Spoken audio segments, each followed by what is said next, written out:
এবারে ঈদযাত্রা থেকে শিক্ষা নিয়ে আগামী ঈদের সড়ক ব্যবস্থাপনা ঢেলে সাজানো হবে বলে জানিয়েছেন সড়ক পরিবহন ও সেতুমন্ত্রী শেখ রবিউল আলম। সকালে পূর্বাচল ৩০০ ফিট এক্সপ্রেসওয়েতে বৃক্ষরোপণ কর্মসূচির উদ্বোধনে গিয়ে তিনি কথা বলেন।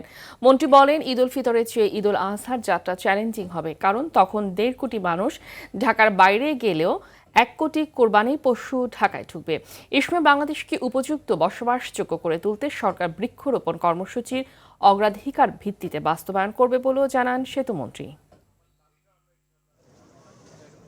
কুরবানি দিতে আর আগামী কুরবানি দিতে আরও বড় চ্যালেঞ্জ, সেটা হচ্ছে এখন তো ১.৫ কোটি মানুষ ঢাকা ছাড়লো, সেখানে ১.৫ কোটি মানুষ ঢাকা ছাড়বে আর ১ কোটি কুরবানির পশু কাছাকাছি ঢাকায় আসবে, অর্থাৎ ২.৫ কোটি যাত্রী ট্রাকে প্রচুর গরু বহন হবে আসবে।